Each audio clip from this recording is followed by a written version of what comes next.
Hey, what is up again, number one? This is Ron and I'm back again with a brand new video here on my channel, Rock and Ron. So for today, we get a new awesome item for our channel. So we get the Hyperspeed Zurg Mothership from the movie Lightyear, which was released way back 2022. Alright, awesome. So the thing is, I'm not a huge fan of Toy Story, but I like the series. And I haven't even watched the Lightyear movie yet, but I think it's awesome. So the main reason why did I pick this up was because the design of the ship caught my attention. And the design of the ship reminds me of 5 things that I like, which is namely the Gundam franchise, StarCraft, Star Wars, Transformers, and Warhammer.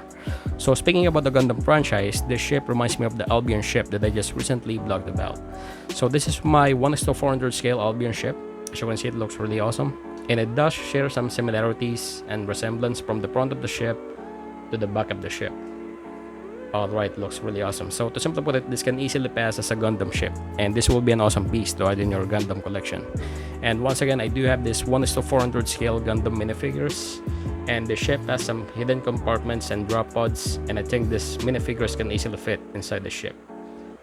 Alright, awesome. So yeah, and also the color scheme reminds me of the Psycho Gundam Mark II, which is really awesome. And also speaking about the StarCraft series, I'm a huge fan of StarCraft, and I played StarCraft 1 and 2. And even the name reminds me of the Zerg faction. So the thing is, if Sarah Kerrigan or the Queen of Blades will have a mothership or starship, then this is most likely how it will look like for the Zerg faction. Alright, awesome. And also if you do like Transformers, if you do have the Titan class Autobot Arc ship, this can easily pass as a Decepticon ship. Actually, I saw a picture online as a side-by-side comparison between the Arc Titan class ship and the ship, and this can easily pass as a Decepticon ship. Alright, looks really awesome.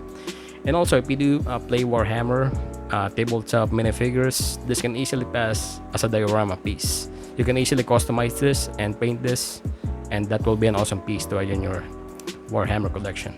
And also Star Wars, I saw someone did a custom paint with this ship, and it reminded me of the Venator class Star Destroyer, and it looked really awesome. Alright, so yeah, quick look on the box. This is how the box looks like. This is really big, as you can see right here. My camera is backed off. And once again, this ship has some hidden gimmicks. It does have some opening compartments and drop pods. And it has lights and sounds. And it's powered by 3 AA batteries. Alright, awesome. So the thing is, I got this on sale for only $15. But nowadays, I think you can get this for only $7 or lower. Depends on your location. So this is how the ship looks like once it is fully assembled. So by the way, the ship requires some minimal assembly, but it's all awesome. And this is the side of the box right here. So once again, there's this drop pod included and minifigure. Alright, so yeah, without further ado, let's go ahead and unbox and review this, and we're going to do a side-by-side comparison between my Gundam ships and my Gundam figures, and that will be awesome.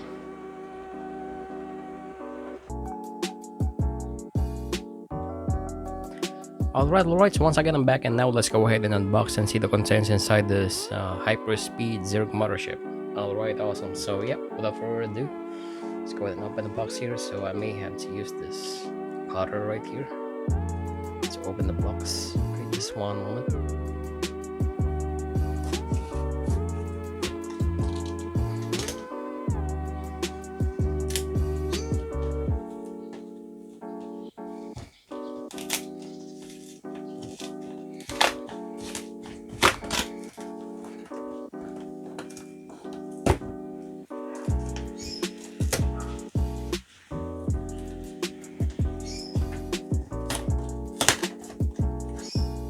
So the thing is, the box is kind of glued, so it's really a bit hard to open.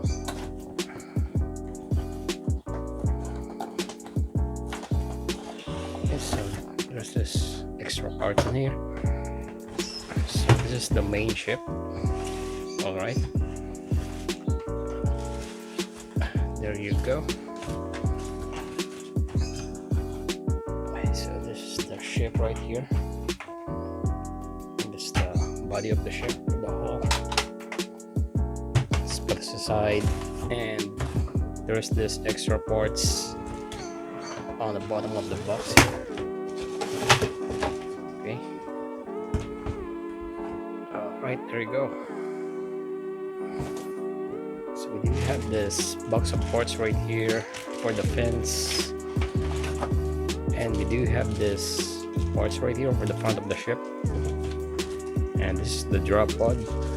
And also we do have, I think this is a manual. Okay, so there's a manual for the ship. So I think there's this individual numbers for the parts to go into the sockets or holes. Okay, there you go.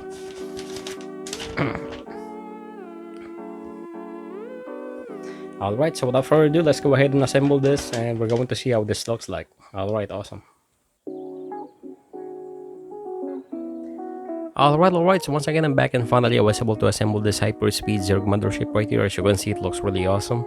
So once again, this is pretty easy to assemble according to the manual. The individual parts at the back is individually numbered, and it shows you the specific socket where you need to put them. Alright, so it's snapped into place, and it's pretty snap-on, easy to build. Alright, awesome. So yep, that's about it for the assembly for the ship. And now let's take a closer look with the included parts and accessories for the ship and its hidden gimmicks. So this is the minifigure included with the ship and the drop pod. Alright, so once again, this minifigure is in scale with my 1:400 scale Gundam minifigures, as you can see right here. So by the way, the design of this minifigure reminds me of the Zaku, the Mono Eye Zaku, or the Capol mobile suit. Alright, so you can easily panelline this minifigure to make it look more detailed, and it can fit inside the drop pod. Alright, awesome. And also this is the drop pod included with the kit, and also you can insert this inside the ship, and you can automatically drop it with a push of the button. Alright, so by the way, this drop pod, you can open this like this, and you can insert the minifigure inside. So as you can see, there's these two little pegs in the drop pod and two little holes underneath the feet of the minifigure, and you can easily snap it into place just like that, so it can stand up just like that. Alright, and you can close them and put it inside the ship. Alright, so yep, so inside the ship there's this switch right here. As you can see, there's this switch on the left and the right, and once you push it, it will open the hatch where you can insert the drop pod. Okay, so let's go ahead and install the drop pod inside. Okay, there you go. And we're going to do a drop test. Okay, so as you can see right there, there is this little button, and once you push it, the drop pod will deploy.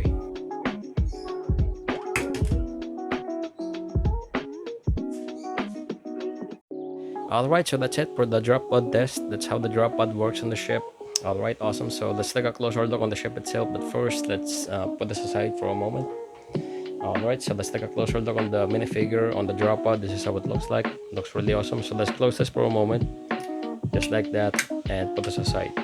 Okay, so now let's take a closer look on the ship itself. So on the front of the ship and on the surface of the ship, you will see these multiple grooves that will give you some opportunity to put some panel line on it.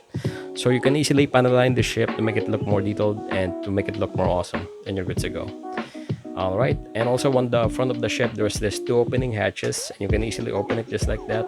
It's on a hinge. And if you take a closer look inside, it's like a mini battle station with some computers and monitors, but there's no chairs, but it's there. And also on the other side, there's this, I think this is the time machine from the movie Lightyear. I'm not quite sure, but it's there. It looks really awesome. And grabbing my 1:400 scale mini Gundam figures, you can easily store this inside the compartments just like this, and close the door, and you're good to go. And also grabbing my 1:400 scale core booster, this is how it looks like. You can easily store this inside, and you're good to go. Alright, awesome. So yep, once again, this is the two switches for the drop pods, one on each side. But once again, on the package there's only one drop pod, but you can buy them separately so that you can put one each for each side. Alright, and also this bigger switch right here, this activates the lights and sounds at the back. So once you push it,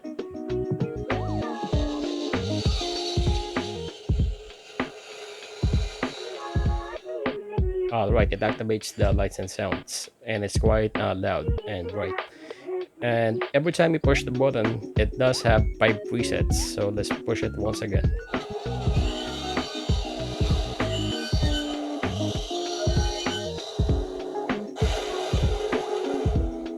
Alright, that's awesome. And I was able to find out if you long press this button, it will produce a different sound.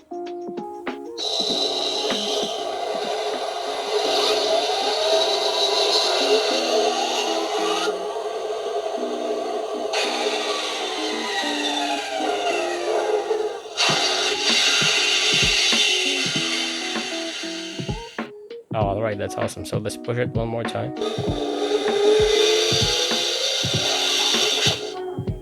All right, it automatically changed the preset of the sound every time we push the button.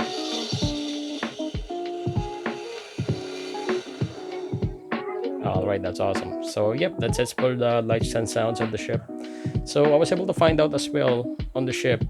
You will see this mini spikes right here, but it's made of like a soft vinyl or rubber, so no need to worry about those parts breaking. All right, and also underneath the ship, this is how it looks like. And also on the front of the ship, there's this foldable stand right here.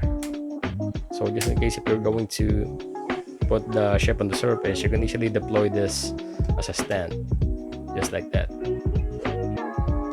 Alright, so it clicks into place and it's easy to deploy. And also this is the battery compartment on the ship. All you gotta do is to unscrew one screw right here, and once you open it, it will show the battery compartment. And once again, this ship only requires 3 AA batteries and you're good to go. Alright, there you go for the battery compartment underneath the ship right here. And all you gotta do is to screw it to put it in place. And this is the speaker on the ship right here, and the on and off switch, and that's about it. Okay, so yep, that's it for the ship right here. So once again, I was able to find out that this huge fin at the back is kind of loose, but I think they did that intentionally for durability. So just in case if you drop the ship, it will be able to absorb some of the impacts. All right, so it's a bit flexible, and also this part right here is a bit loose, but once again, I think it's intentional for durability. But some of the fins right here, it's put in place steadily. Okay, so yeah, only this 2 fins on the bottom is kind of loose, and also this 2 fins at the back right here, it's kind of a bit flexible and loose. And once again, I think that's intentional for durability, just in case if you drop the ship, it will be able to absorb some of the impacts and it will not break easily. All right, awesome. So yeah, and also underneath the ship right here, there's this mini spikes, and once again, this is made of soft vinyl or rubber, so no need to worry about those parts breaking. And also I was able to find out that there's 2 parts on the front, it's made of soft rubber or vinyl, so no need to worry about those parts once again breaking, just in case if you drop this, it will be able to absorb some of the impact. Okay, so it's like a kid's toy, but once again, this is it's workable. You can easily customize this to make it look more detailed. And once again, this can pass as a Gundam ship from the looks alone. Alright, so yeah, once again, that's the gimmicks of the ship right there. So now, what I'm going to do before we do the quick comparison is I'm going to put some detail on it. So I do have this Tamiya paints right here, some acrylic paints, and also I do have a Gundam marker right here. So we're going to panel line this to make it look more detailed. And also I do have this Boss knee flat clear, and I'm going to use this on the ship after I panel line it. Okay, so yeah, before I do that, this is some size comparison between the Albion ship right here that I just recently vlogged about. Alright, so grabbing my Albion ship, this is the Albion ship side by side with the ship right here. So as you can see, this is much bigger than the Albion ship. Alright, awesome. And it does have some similarities, as you can see right here. And at the back. Alright, awesome. So, yep. There you go for the review of the ship. So now I'm going to detail up the ship, and we're going to do a quick montage, and other than that, we're good to go. Alright, awesome. Alright, so once again, I'm back, and finally I was able to detail up this hyperspeed Zerg Mothership right here. As you can see, it looks really awesome now. So once again, what I've used to detail up this ship was this combination of Tamiya panel line accent color and this Gundam marker right here. Alright, awesome, and I was able to use some Tamiya paints, which is this acrylic light green X15 and this lacquer paint LP7 red from Tamiya. Alright, awesome, and I was able to use this bronze metallic Sharpie pen paint as well on some of the parts of the ship to make it look more detailed and awesome. And I was able to top it all up with this Bosnia flat clear paint, number 191 flat clear. All right, awesome. So yeah, once again, this is the ship, fully detailed. So let's take a closer look. So the thing is, the panel line did this ship, gave the ship more detail, as you can see right here. And I was able to highlight some of the reds on the ship right here, and it made the ship look really awesome. And I was able to paint the buttons as well, left and right. All right, some green highlights there, and on the front of the ship as well. All right, so on the side of the ship, so this is from my imagination right here. I was able to put some Sharpie metallic paint on this booster right here, and I was able to color this circle as a red color, and it looked awesome. And once again, on the back of the ship, I did not paint anything too much, just a flat clear paint.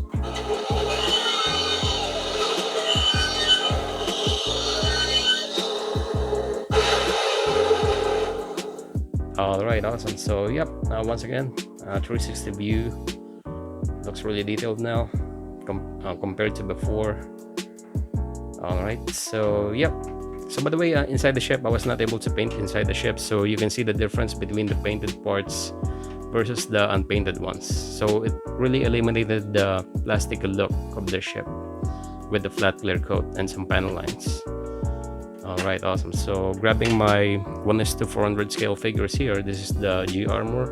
I can easily fit it inside this ship right here. All right, awesome. And once again, this is my Gundams right here. All right, 1:400 scale Gundam figures. I can put it on the top of the ship right here. All right, that looks really awesome. So by the way, I was not able to paint the drop pod, so as you can see right here, it still looks plasticky, but I was able to panel line the minifigure, as you can see right here. All right, a little bit of panel line, and it looked awesome. All right, so yep, there you go. So once again, a quick comparison between my Albion ship right here. This is my 1:900 scale Albion ship, side by side with the Zerg ship right here.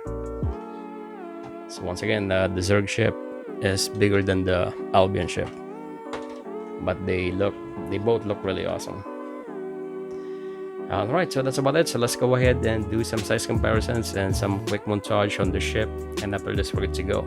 All right, awesome. So there you go, the Zerg Mothership, really awesome.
Alright, so once again I'm back, and finally I was able to review and showcase to you this hyperspeed Zerg Mothership from the movie Lightyear.